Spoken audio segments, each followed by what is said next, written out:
ఓం అజ్ఞానతిమిరాంధస్య జ్ఞానాంజనశలాకయా చక్షురున్మిళితం येन తస్మై శ్రీగురవే నమః. శ్రీచైతన్యమనోభీష్టం స్థాపితం येन భూతలే స్వయం రూపः కదా మహ్యం దదాతి స్వపదాంతికం. వైరాగ్యవిద్యా నిజభక్తియోగా శిక్షార్థమేకः పురుషः పురాణः శ్రీకృష్ణచైతన్యశరీరధారీ కృపాంబుధైర్యస్తం అహం ప్రపద్యే. నమో విష్ణుపాదాయ గౌరప్రేష్ఠాయ భూతలే శ్రీమతే భక్తిప్రపన్నతీర్థగోస్వామి నామినే. శ్రీరూపానగసారస్వత శ్రీధర నగతా సన్నిహితం త్వాం నవద్భీపదామసేవానిష్టం దివ్యసద్గుణాన్ భూషితం. పతితానాం విమోచనాయ కృష్ణనామామృతప్రదాయకం వందే తం భక్తిప్రపన్నతీర్థం శ్రీ గౌరకృష్ణ ప్రేమప్రదం. జయ శ్రీకృష్ణ చైతన్య ప్రభు నిత్యానంద శ్రీ అద్వైత గదాధర శ్రీవాసది గౌరభక్తవృంద. హరే కృష్ణ కృష్ణ కృష్ణ హరే హరే, హరే రామ రామ రామ హరే హరే. మన అంగదుడి గురించి మరి హనుమంతుడి గురించి ఐక్యత ఎలా ఉన్నది అంటే అంతర్గతంగా బహిర్గతంగా కూడా ఐక్యత అనేది ఎంత ముఖ్యమో మన జీవితంలో అన్న విషయాన్ని మనం ఈ కథనం ద్వారా మనం తెలుసుకుంటున్నాం. ఈ మహర్షి చంద్రమా అనేటటువంటి మహర్షి చెప్పినటువంటి మాటల్ని సంపాతి గుర్తు తెచ్చుకొని ఆయన వివరంగా వీళ్ళందరికీ వానరులందరికీ కూడా చెప్పడం జరుగుతుంది. ఎప్పుడైతే సంపాతి ఈ విషయాలన్నీ కూడా చెప్తున్నారో వెంటనే ఆయనకు ఒక ఆశ కలుగుతుంది అంగదుడికి. అంటే సంపాతి ఈ విశ్వమంతా ఎగిరేరంటే ఖచ్చితంగా రావణ రాజ్యం ఎక్కడుందో కూడా చెప్పగలుగుతారు. ఎందుకంటే విశ్వమంతా ఎగిరేరు కాబట్టి అన్ని ప్రదేశాలు ఆయన తిరిగినటువంటి కాబట్టి అన్నీ కూడా గుర్తుంచుకోగలిగినటువంటి మేధస్సు ఉన్నది కాబట్టి ఆయన్ని అడుగుజాడ అడిగితే తెలిసిపోతుంది. వెంటనే అంగదుడు అడుగుతారు, నువ్వు విశ్వమంతా కూడా ఎగిరేవు కదా, మరి రావణ రాజ్యం ఎక్కడుందో మీరు చెప్పగలుగుతారా అంటే సంపాతి చాలా ఉత్సాహపడిపోతారు. అంటే ఆయన ఒకసారి గుర్తు చేసుకుంటున్నారు, చంద్రమా మహర్షి మాటలు ఇప్పుడు నిజమయ్యాయి. రాముడే సాక్షాత్తు భగవంతుడు. ఆ భగవంతుని యొక్క భక్తులు అందరూ, ఎందుకంటే ఆయన్ని సేవిస్తున్నారు కాబట్టి మీరు ఆయన భక్తులు, మీ అందరికీ కూడా నేను సహాయపడగలిగేటటువంటి ఆ రోజు రానే వచ్చింది. అంటే రావణాసుడు చిరునామా చెప్పడం ద్వారా నేను రాముడికి ఉపయోగపడగలుగుతున్నాను. అంతేకాదు జటాయువును చంపినటువంటి ఆ రాక్షసుని నేను ఇప్పుడు ఏమీ చేయగలిగినటువంటి పరిస్థితిలో ఉన్నాను కాబట్టి రాముడు మాత్రం ఖచ్చితంగా శిక్షిస్తాడు. దాని ద్వారా నా తమ్ముడి మరణానికి సంబంధించిన వాడు చనిపోవాల్సి వస్తుంది. అందుకే చెప్తారు వానర్లారా, రావణుడి రాజ్యం పేరు లంక. అది మనకు దక్షిణ సముద్రం మధ్యలో ఉన్న ఒక ద్వీపం అని రహస్యాన్ని చెప్తారు అనమాట. ఇదొక ద్వీపం సముద్రం మధ్యలో ఉన్నది. అందరికీ అందుబాటులోనో కనిపించగలిగేటటువంటి పరిస్థితిలో లేదు కాబట్టి వాళ్ళు ఎంత ఎతికినా వాళ్ళకి కనిపించలేదు. కానీ సంపాతికి బాగా తెలుసు. ఈ విషయాన్ని చెబుతూ మళ్ళీ ఆలోచనలో పడిపోతారు. సంపాతి ఆలోచనలో పడి నాకు గుర్తొచ్చింది, ఇప్పుడు కొన్ని నెలల క్రిందట రావణాసుడు ఒక అందమైన స్త్రీని ఆకాశ మార్గంలో దక్షిణ వైపు తీసుకెళ్ళడం నేను కళ్ళారా చూశాను. అంతేకాకుండా వానర్లారా ఇంకొక విషయం ఏంటి తెలుసా, వయసు పెరగడం వల్ల నా శరీరం బలహీనపడి ఉండొచ్చు, నేను ఇక్కడి నుంచి ఎగిరి అక్కడికి చేరుకోగలిగినటువంటి శక్తి నాలోని లేదు, కానీ నా చూపు మాత్రం ఏమాత్రం తగ్గలేదు. అంటే కొన్ని పక్షులకి ఇప్పటికి కూడా కొన్ని రకాలైనటువంటి గద్దలకి లేకపోతే రాబందులకి 6 కిలోమీటర్ల దూరంలో ఉండేటటువంటి పాము కూడా చాలా క్షుణ్ణంగా వాళ్ళ కళ్ళకి కనిపిస్తుంది. చూడండి, 6 కిలోమీటర్ల ఆకాశంలో అంత మీద నుంచి ఎగురుతున్నప్పటికి కూడా ఆ చెట్ల మధ్యన ఉండేటటువంటి పాము కూడా కనిపించగలిగినటువంటి శక్తి ఉన్నది. మరి సంపాతికి ఇంకెంత శక్తి ఉంటుంది?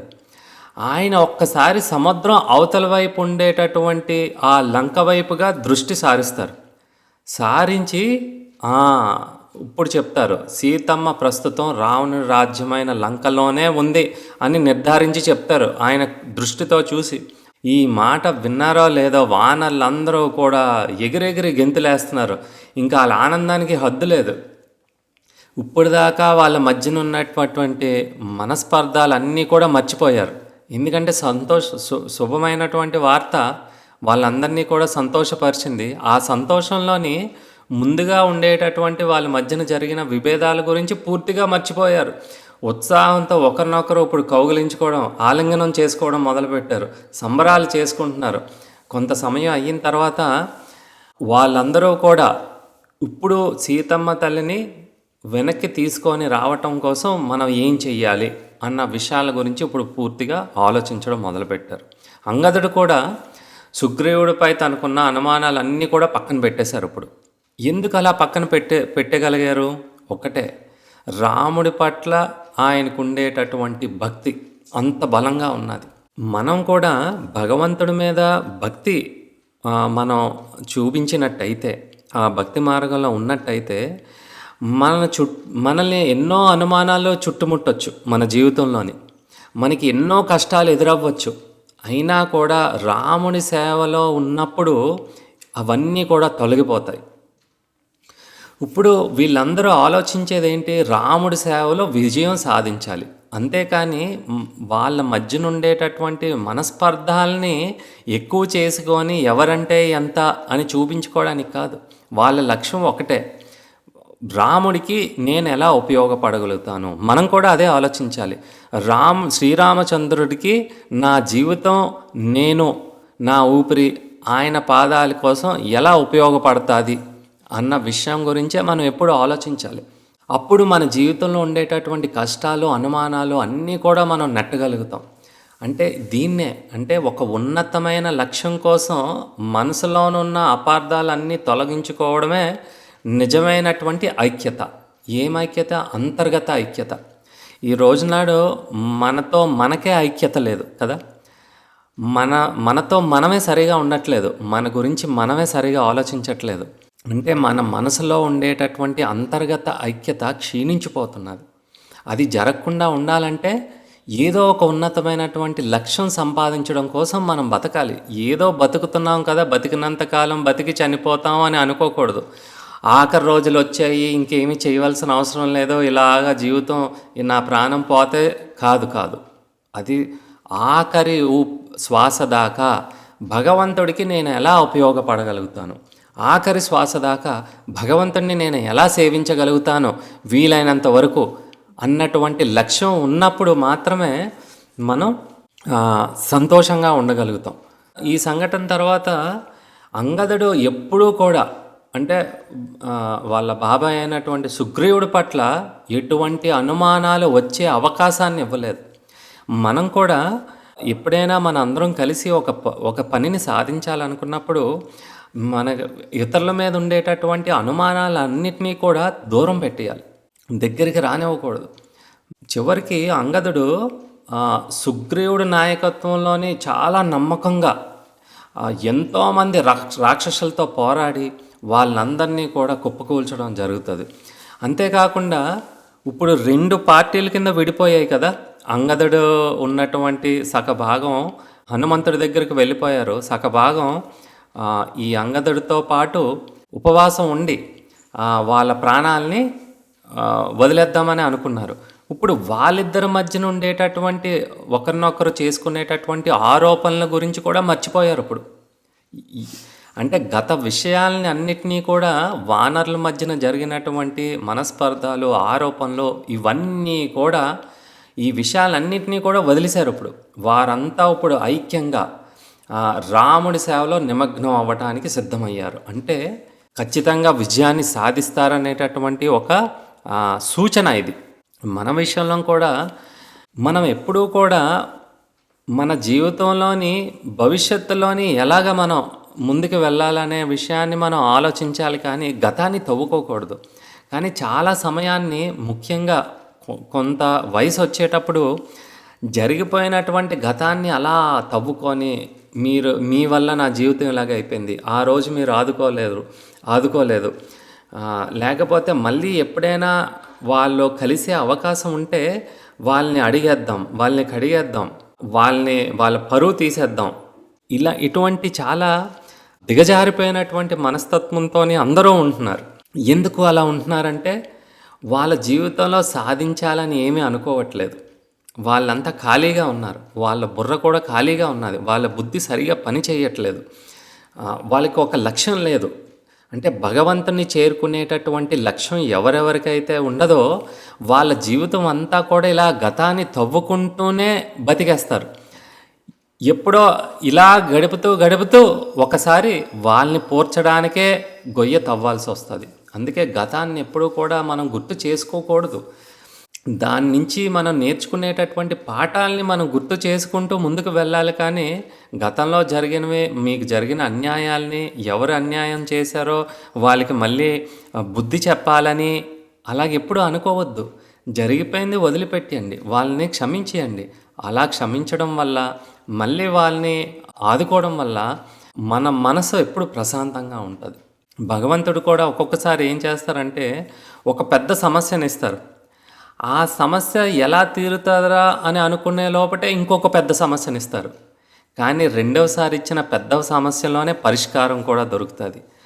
ఆ పరిష్కారంలోనే ఇంత ముందు ఉండేటటువంటి అన్ని సమస్యలు ఒక్కసారిగా తీరిపోతూ ఉంటాయి. అది భగవంతుని యొక్క కరుణ. ఆ కష్టాన్ని ఎదుర్కొనేటటువంటి సందర్భాన్ని, తర్వాత తెలివితేటల్ని కూడా భగవంతుడే ప్రసాదిస్తారు. ఇది భక్తులపైన ఉండేటటువంటి కరుణ. ఒక్కొక్కసారి ఎన్నో జన్మల కష్టాలు పడాల్సింది ఎందుకురా ఇంకొక 10 జన్మలు నువ్వు ఇంకా ఇక్కడే మూలుగుతూ ఇక్కడే సస్తావు అని చెప్పి ఆ 10 జన్మలకి సంబంధించినటువంటి కష్టాల్ని ఒక ప్యాకేజ్ కింద చిన్నగా చేసి ఒక్కసారిగా వదులుతారు మనకి. అంటే ఇవన్నీ కూడా నువ్వు ఎదుర్కోవాల్సిందే, ఎందుకంటే త్వరగా నువ్వు నా పాదాల దగ్గరికి చేరుకుంటావు. అంతేకాదు, నువ్వు ఇవి ఎదుర్కోగలిగే శక్తి లేదని నాకు తెలుసు. నేను నీ అండగా ఉంటాను, నేను నిన్ను నడిపిస్తాను, నీకు కావాల్సినటువంటి తెలివితేటలు జ్ఞానాన్ని అంతటినీ కూడా నేను ప్రసాదిస్తానని భగవంతుడే భక్తులకి ఎన్నో రకాలుగా సహాయం చేస్తూ ఉంటారు. ఈ విషయం బయట బాహ్యంగా ఉండే ప్రాపంచికమైనటువంటి వ్యక్తులకి ఈ విషయాలు ఏమీ అర్థమవ్వవు. వీడెప్పుడు భక్తిలో ఉంటాడు కానీ ఎప్పుడు కష్టాలు ఎందుకు వస్తున్నాయంటే అయిపోయింది వాడికి జీవితం, అది ఆఖరి జీవితం. నువ్వు ఇంకొక 100 సంవత్సరాలు ఇక్కడే మూలుగుతూ ఉంటావు, వాడు మాత్రం భగవంతుడి దగ్గర హాయిగా వెళ్ళిపోయి భగవంతుడి పాదాలను సేవించుకుంటూ ఉంటాడు. ఇక్కడ కూడా జరిగింది అంతే.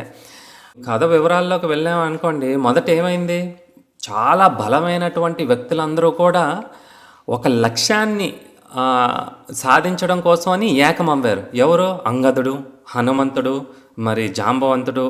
ఈ ముగ్గురు కూడా గొప్ప లక్ష్యాన్ని సాధించడం కోసం ఏకమయ్యారు.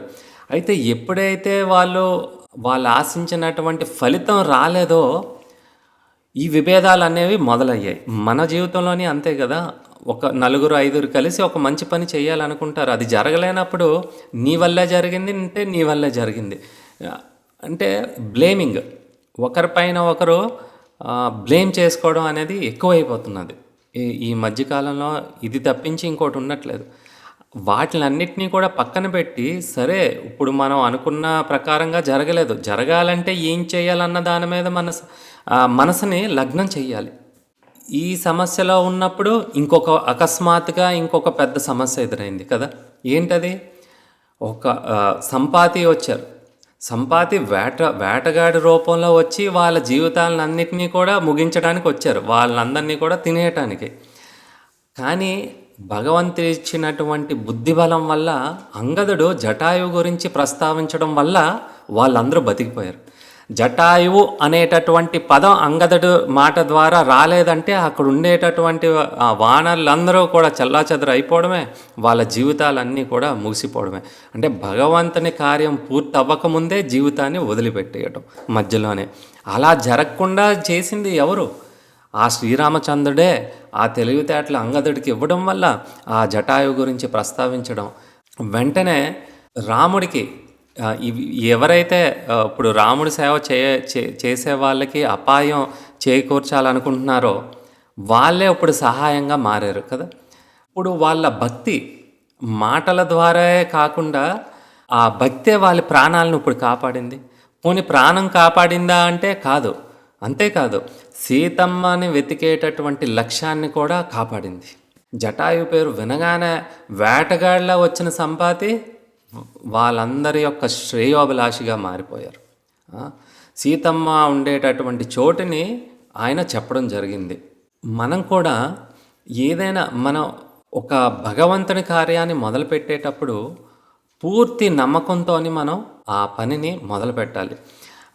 కావాల్సినటువంటి తెలివితేటల్ని భగవంతుడే మనకి ఆ జ్ఞానాన్ని ప్రసాదిస్తారు అని ఆయన అనుగ్రహమే మనల్ని కాపాడుతుందని మొదలుపెడితే ఖచ్చితంగా అవుతుంది. బాహ్యంగా ఎలా ఉన్నా కూడా తెర వెనక మన ఎప్పుడూ కూడా అంటే మనం అనుకున్నది జరగలేదంటే దాని ఉద్దేశం భగవంతుడు అనుకున్నది జరిగిందని.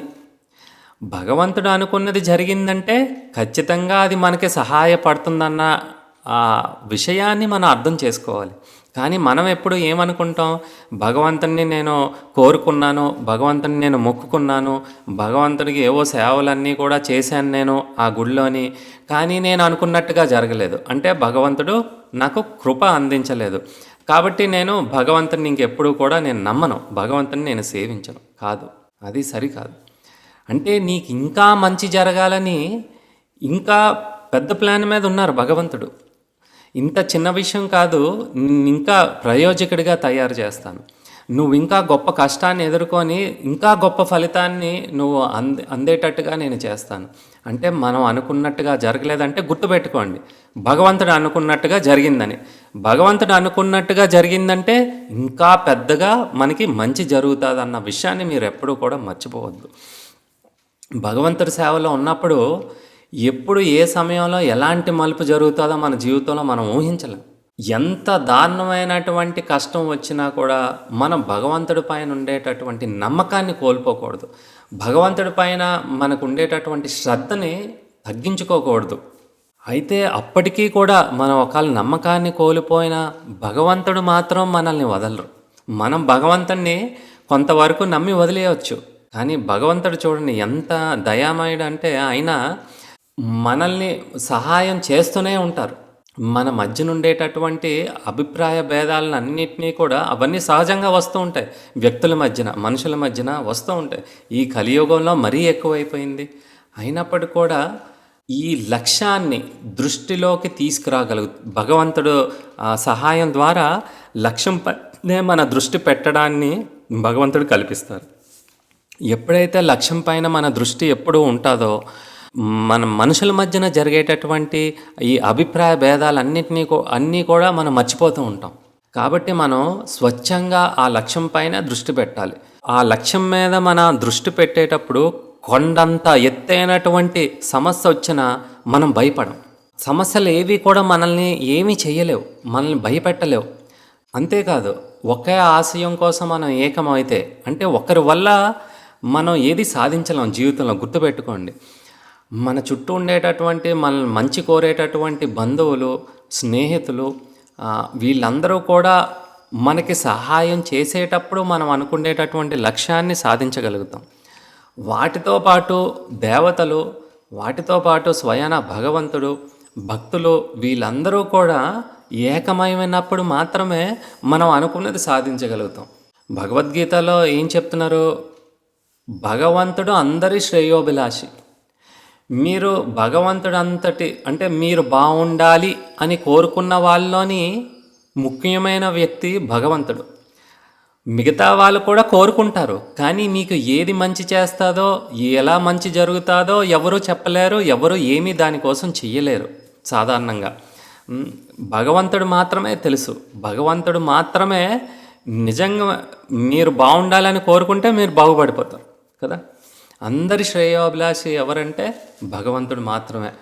అంటే తనని శత్రువుగా చూసినటువంటి వాళ్ళ శ్రేయోభిలాషి కూడా కోరుకుంటారు. మనం అలా కోరుకోలేం కదా. మన శత్రువుని ఎలా వధించాలి, శత్రువుకి తగిన గుణపాఠం ఎలా చెప్పాలనే ఆలోచన వస్తుంది, కానీ వాళ్ళ శ్రేయోభిలాషి మనం ఎక్కడ కోరుకుంటాం. కానీ భగవంతుడు అలా కాదు. ఎన్ని అడ్డంకులు వచ్చినా కూడా మనం ఈ భగవంతుని సాయంతోనే మనం అధిగమించవచ్చు. మనలోని ఇంతకుముందు చెప్పాను, 2 రకాలటువంటి స్వభావాలు ఉంటాయి. ఒకటి దిగజారిపోయినటువంటి స్వభావం, ఒకటి ఉన్నతమైనటువంటి స్వభావం. దిగజారిపోయినటువంటి స్వభావం అంటే ఎప్పుడూ మన స్వార్థం కోసమే మనం బతకడం, ఎప్పుడూ మన మనసు సంతోషంగా ఉండడం కోసం, మనకు నచ్చినటువంటి పనులు చేకూర్చడం కోసం మిగతా వాళ్ళని పీడించుకొని తినడం, మిగతా వాళ్ళని బలవంతం పెట్టడం, మిగతా వాళ్ళని ఉపయోగించుకోవడం, నా సుఖం కోసం, నా సొంత ఇంట్రెస్ట్ కోసం, నా వ్యక్తిగత విషయం కోసం తర్వాత నా అహంకారాన్ని ఇంకా ఎక్కువ చేసుకోవడం కోసం, నా గొప్పతనాన్ని చాటించుకోవడం కోసం అంత సెల్ఫ్ ఇంట్రెస్ట్ అంటే నా గురించే నేను ఆలోచించుకుంటాను. నా బాగే నాకు కావాలి, నా సుఖమే నాకు కావాలి. ఇదంతా కూడా చాలా దిగజారిపోయినటువంటి మనస్తత్వం. మరి ఉన్నతమైన మనస్తత్వం ఏంటి? ఇది మీలో నిజమైనటువంటి ఆశయాలు అంటే గొప్ప ఆశయాల వైపు తీసుకొని వెళ్తుంది. ఇది ఉన్నతమైనటువంటి మనస్తత్వం. ఉమ్. అంటే భక్తి భక్తి అనేది ఉన్నతమైనటువంటి స్థానం. ఆ భక్తిని ఎప్పుడైతే ఆ మార్గంలో నడుస్తూ ఉంటామో మనకి ఉన్నతమైనటువంటి మనస్తత్వం, దానికి సంబంధించినటువంటి శక్తి భగవంతుడు కల్పిస్తాడు. అంటే ఆధ్యాత్మిక స్థితి ఉన్నతమైనటువంటి స్థితి. స్వార్థం కోసం చేసినటువంటి ప్రతీదీ కూడా చాలా దిగజారిపోయినటువంటి స్థితి, అంటే భౌతికమైనటువంటి స్థితి.